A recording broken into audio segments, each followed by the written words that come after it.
बिस्मिल्लाहिर्रहमानिर्रहीम। अस्सलाम वालेकुम। जैसे कि हम इकोनॉमिक्स इम्पोर्टेंट एग्जाम क्वेश्चन की सीरीज में 345 एमसीक्यूज तक हमारी डिस्कशन हो चुकी थी। Now in this video we will discuss from question 346 to onward. ठीक है, let's start to discuss question number 346। 346 में एग्जामिनर कह रहा है which two of the following are not traditional function of State Bank of Pakistan. बताएं कौन से state Bank of Pakistan के ट्रेडिशनल फंक्शन नहीं है, यानी कि कौन सा स्टेट बैंक ऑफ पाकिस्तान जो है that is the central bank. आपको पता है जो स्टेट बैंक ऑफ पाकिस्तान है ये सेंट्रल बैंक है। ठीक है जी। और सेंट्रल बैंक आपको पता है कि पूरे बैंकिंग सिस्टम का गार्डियन होता है और ये रिस्पॉन्सिबल होता है फॉर मॉनेटरी सिस्टम के लिए। तो बताने के कौन से इसमें से स्टेट बैंक ऑफ पाकिस्तान का फंक्शन नहीं है। अच्छा जी, नंबर वन और नॉट। ठीक है, हमने ये ध्यान रखना है कि कौन सा फंक्शन नहीं है, हमने नहीं के ऊपर फोकस करना है। ठीक है जी। इस्लामाइजेशन ऑफ बैंकिंग, बैंकिंग को इस्लामिक सिस्टम के ऊपर चलाना। उसके बाद institutionalization of saving and investment, यानी कि सेविंग और इन्वेस्टमेंट के इंस्टीट्यूट्स बनाना।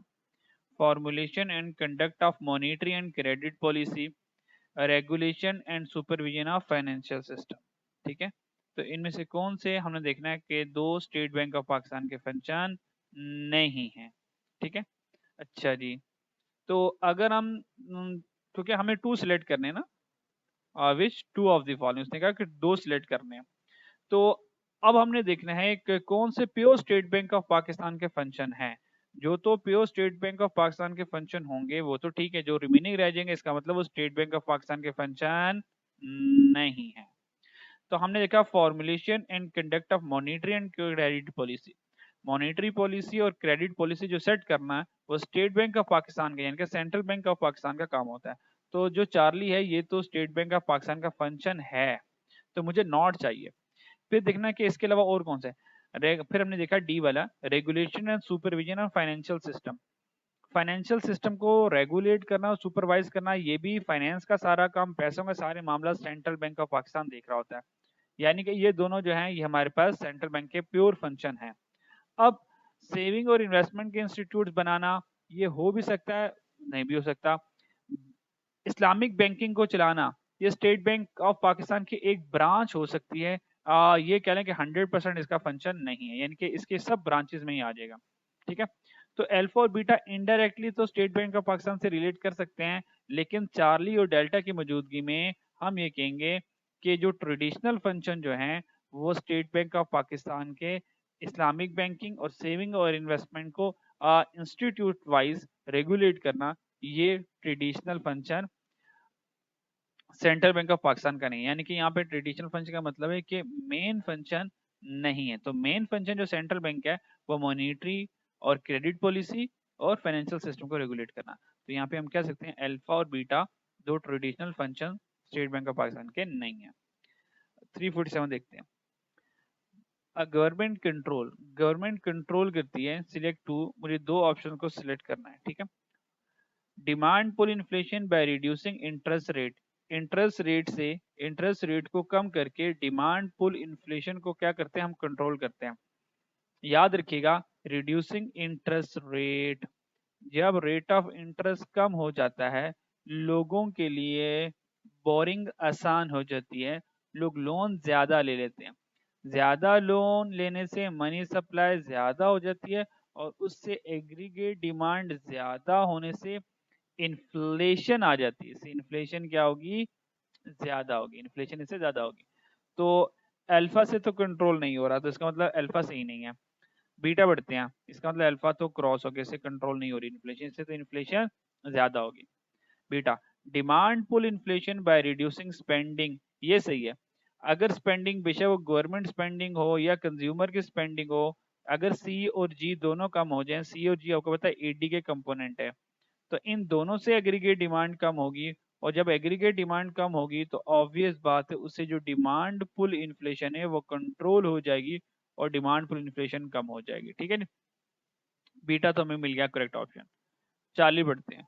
ठीक है, कॉस्ट पुश इन्फ्लेशन, कहता है government control cost push inflation by deflationary fiscal policy. Deflationary fiscal policy का मतलब ये है कि गवर्नमेंट जो इस वक्त एक्सपेंडिचर्स हैं, गवर्नमेंट जो एक्सपेंडिचर्स हैं वो कम लगा रही है, जबकि टैक्स रेवेन्यू यानी कि टैक्सेस जो हैं गवर्नमेंट ज्यादा कलेक्ट कर रही है। क्या कर रही है? ज्यादा कलेक्ट कर रही है। ठीक है जी। अच्छा, ऑब्वियस बात है, अगर गवर्नमेंट टैक्स ज्यादा कैलकुलेट कर रही है, हालांकि ये जो कॉस्ट पर इन्फ्लेशन में जो फिस्कल पॉलिसी लेकर आए हैं, फिस्कल पॉलिसी का डायरेक्ट ताल्लुक कॉस्ट पुश इन्फ्लेशन से नहीं बनता, क्योंकि फिस्कल पॉलिसी एग्रीगेट डिमांड को हिट करती है।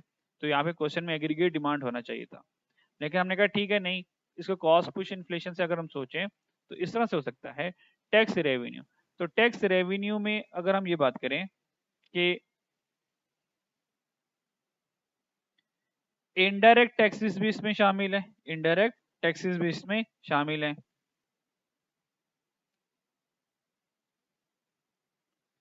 तो टैक्स रेवेन्यू जब ज्यादा हो, जब टैक्सेस लगेगा तो उन टैक्सेस में इनडायरेक्ट टैक्स भी ज्यादा लगेगा। अगर इनडायरेक्ट टैक्स ज्यादा लगता है तो हमें पता है इनडायरेक्ट टैक्स के ज्यादा होने से कॉस्ट ऑफ प्रोडक्शन ज्यादा हो जाती है। कॉस्ट ऑफ प्रोडक्शन के ज्यादा होने से कॉस्ट पुश इन्फ्लेशन आ जाती है। ठीक है, कॉस्ट ऑफ प्रोडक्शन के ज्यादा होने से जो इन्फ्लेशन आएगी वो कॉस्ट के ज्यादा होने की वजह से आएगी, यानी कि कॉस्ट पुश इन्फ्लेशन आ जाएगी। तो इसका मतलब है कि अगर गवर्नमेंट डिफ्लेशनरी फिस्कल पॉलिसी पर अमल कर रही है तो वो कॉस्ट पुश इन्फ्लेशन को कंट्रोल नहीं करेगी, उसे कॉस्ट पुश इन्फ्लेशन ज्यादा होगी। तो दैट्स वाई चार्ली ऑप्शन भी हमारा क्या हो गया? इनकरेक्ट हो गया। ठीक है, अब देखते हैं डेल्टा पे। कॉस्ट पुश इन्फ्लेशन कंट्रोल होगी by increasing income tax rate. अगर हम इनकम टैक्स रेट ज्यादा कर दें तो ये शायद कुछ बात पल्ले पड़ जाती है। इनकम टैक्स रेट जितना ज्यादा होगा, लोगों की इनकम उतनी कम हो जाएगी।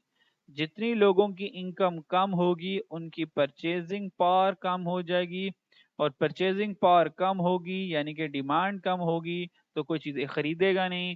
जब कोई चीजें खरीदेगा नहीं तो ऑब्वियस बात है प्राइसेस गोज डाउन, प्राइसेस कम होना शुरू हो जाएंगी। तो that's why cost push inflation control में आ जाएगी। तो that's why delta is our correct option. 348 देखते हैं। 348 में एग्जामिनर कह रहा है which of the following increase और डिक्रीज विद इंक्रीज और डिक्रीज ऑफ प्रोडक्शन लेवल। कहता है इनमें से कौन सी कॉस्ट इंक्रीज होगी जब प्रोडक्शन इंक्रीज होगा, और कौन सी कॉस्ट डिक्रीज होगी जब प्रोडक्शन डिक्रीज होगा। हम कहेंगे that is the variable cost.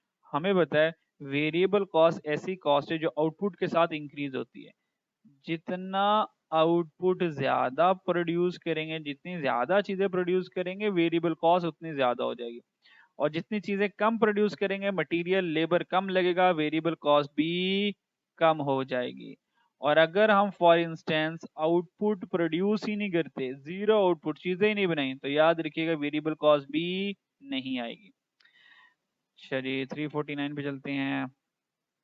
349, in Islamic finance में a joint enterprise way partner share profit and losses is called.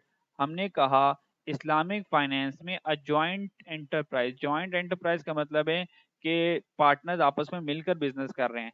Where partner share profit and loss, हम क्या कर रहे हैं? प्रॉफिट भी शेयर कर रहे हैं और लॉस भी शेयर कर रहे हैं। इसका मतलब प्रॉफिट और लॉस दोनों शेयरिंग हो रही है। जॉइंट एंटरप्राइज में दोनों के दोनों बिजनेस में इन्वॉल्व भी हैं। तो अगर ऐसा कोई मामला है जहाँ पे मान लें mister A and mister B दोनों बिजनेस में इन्वॉल्व हैं, ठीक है, यानी कि दोनों बिजनेस में कैपिटल भी लेकर आए हैं और दोनों बिजनेस के मैनेजमेंट में इन्वॉल्व, यानी कि दोनों अपने स्किल भी यूज करें बिजनेस को रन करने के लिए, तो दिस इज कॉल्ड दी मुशारका। ये क्या हो गया हमारे पास? मुशारका होता है। ठीक है जी। तो मुशारका में शराकतदारी दोनों की हो रही होती है। ठीक है। और मुदारबा में क्या होता है? मुदारबा में ये होता है कि एक पर्सन पैसे लेकर आता है, दूसरा अपनी स्किल यूज करता है। अच्छा जी। 350, in view of acceleration principle which two of the following are not determinant of level of investment. अगर हम एक्सेलरेशन प्रिंसिपल की बात करें तो इनमें से दो कौन ऐसे हैं जो डिटर्मिनेंट नहीं है इन्वेस्टमेंट के according to acceleration principle. Multiply और एक्सीलेटर जो कि चैप्टर नंबर 8 है, उससे रिगार्डिंग वो कह रहा है कि एक्सीलेटर प्रिंसिपल को सामने रख के बताओ कौन से दो जो हैं वो लेवल ऑफ इन्वेस्टमेंट के डिटर्मिनेंट नहीं है। अच्छा, अब हम वन बाय वन देखते हैं। Change in demand of goods and services. Change in demand of goods and services ये एक्सीलेटर प्रिंसिपल का डिटर्मिनेंट है, क्योंकि एक्सीलेटर प्रिंसिपल ये कहता है कि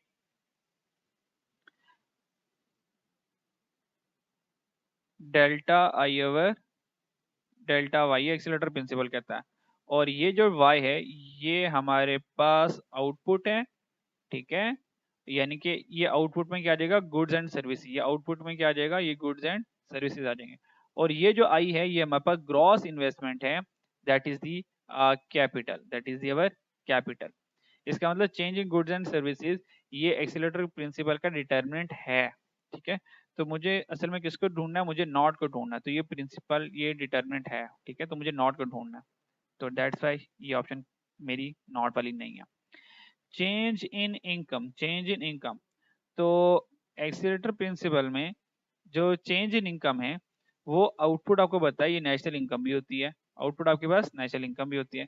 इसका मतलब जो आउटपुट नेशनल इनकम भी ये एक्सीलरेटर प्रिंसिपल का डिटरमिनेंट है, तो ये भी डिटरमिनेंट है, तो ये भी क्रॉस हो गया। चेंज इन सेंटीमेंट, तो चेंज इन सेंटीमेंट ये एक्सीलरेटर का डिटरमिनेंट नहीं है, प्राइमरी डिटरमिनेंट इन्वेस्टमेंट से रिलेटेड नहीं है। अब यहाँ पे चेंज इन इन्वेस्टमेंट को देखिएगा कि चेंज इन इन्वेस्टमेंट अगर एक्सिलरेशन प्रिंसिपल के अकॉर्डिंग देखें तो ये डिटरमिनेंट नहीं है, क्योंकि एक्सेलरेशन प्रिंसिपल मूव भी करता है delta I over delta Y. Acceleration principle कहता है कि जब हमें आउटपुट प्रोड्यूस करनी है, यानी कि हमें गुड्स एंड सर्विसेज प्रोड्यूस करनी है, तो गुड्स एंड सर्विसेज प्रोड्यूस करने के लिए हम नई इन्वेस्टमेंट लेकर आएंगे। यानी कि इन्वेस्टमेंट कब आएगी, जब हमें आउटपुट इंक्रीज करना है, यानी कि गुड्स एंड सर्विसेज इंक्रीज करनी है, ठीक है। या हमारी change in income in output जब हमारा चेंज होगा, ठीक है। तो एक्सीलरेटर प्रिंसिपल को सामने रखते हुए चेंज इन सेंटीमेंट भी डिटरमिनेंट नहीं है एक्सीलरेटर प्रिंसिपल से इन्वेस्टमेंट का, और चेंज इन इंटरेस्ट रेट भी इन्वेस्टमेंट का डिटरमिनेंट नहीं है। अगर हम एक्सीलरेटर प्रिंसिपल के अकॉर्डिंग देखें तो अगर यहाँ पे लिखा होता एक्सीलरेटर प्रिंसिपल ना लिखा होता तो देखें चेंज इन सेंटीमेंट से इन्वेस्टमेंट बदलती है, क्योंकि जितने हमारे सेंटीमेंट पॉजिटिव होंगे about the business we will invest more in a business. और चेंज इन इंटरेस्ट रेट, अगर इंटरेस्ट रेट कम हो जाएगा तो इन्वेस्टमेंट ज्यादा होती है, क्योंकि हमने पता है एमईसी वाले चैप्टर में, चैप्टर नंबर 7 में हमने पढ़ा हुआ है कि रेट ऑफ इंटरेस्ट और इन्वेस्टमेंट में हमेशा नेगेटिव रिलेशनशिप होता है। तो ये भी डिटरमिनेंट है, सेंटीमेंट भी डिटरमिनेंट है और चेंज इन इंटरेस्ट रेट भी डिटरमिनेंट है। क्योंकि ये रिस्ट्रिक्शन लगी एक्सीलरेटर प्रिंसिपल के अकॉर्डिंग बताएं, तो फिर उसके अकॉर्डिंग ये नहीं है और ये वाला भी नहीं है, क्योंकि मुझे क्या चाहिए था, नॉट ही चाहिए था। तो that's why change in sentiment जो है ये हमारा क्या हो जाएगा, चेंज इन सेंटीमेंट जो है ये हमारा क्या हो जाएगा, राइट ऑप्शन हो जाएगा, ठीक है। तो that's why Charlie option correct होगी और डेल्टा ऑप्शन भी हमारी करेक्ट हो गई, ठीक है। तो देखिएगा स्टूडेंट, आप चाहकर भी चीज़ों को रट्टा लगा नहीं सकते हैं, तो आपको स्टेटमेंट को केयरफुली रीड करना पड़ेगा। दैट्स वाई मैं इस एमसीक्यूज के ऊपर वीडियो इसलिए बना रहा हूँ। समटाइम बच्चों को एमसीक्यूज इसी में से आ रहे होते हैं, इसी तरह के आ रहे होते हैं, वो फिर भी गलत करके आ रहे होते हैं। यानी कि वो चीज़ों को ना रट्टा लगा लेते हैं, अच्छा ये ऑप्शन होंगी तो ये वाला सही होगा, ये स्टेटमेंट लिखी होगी तो ये ऑप्शन हमने करेक्ट कर लेने हैं। तो आपने केयरफुली क्वेश्चन को रीड करना है बिफोर अटेम्प्टिंग दी क्वेश्चन, ठीक है। अच्छा जी, 351 देखते हैं। तो 351 में कह रहा है Pakistan is facing balance of payment deficit, Pakistan is facing balance of payment deficit and has floating exchange rate which is true. तो सबसे पहले देखेंगे बैलेंस ऑफ पेमेंट डेफिसिट का मतलब क्या है। बैलेंस ऑफ पेमेंट डेफिसिट का मतलब ये होता है कि आपकी जो इंपोर्ट है वो ग्रेटर देन एक्सपोर्ट है। अगर इंपोर्ट ग्रेटर देन एक्सपोर्ट है तो बैलेंस ऑफ पेमेंट डेफिसिट है। Floating exchange rate, floating exchange rate ये होता है कि जो फ्री डिमांड और सप्लाई फॉर करेंसी से चल रहा होता है। यानी कि फ्लोटिंग एक्सचेंज रेट ये फॉरेन एक्सचेंज रेट के अकॉर्डिंग, यानी कि फॉरेन मार्केट के अकॉर्डिंग चल रहा होता है, ठीक है। ये फॉरेन मार्केट के अकॉर्डिंग चल रहा होता है, यानी कि इसमें गवर्नमेंट का कंट्रोल नहीं होता, ठीक है।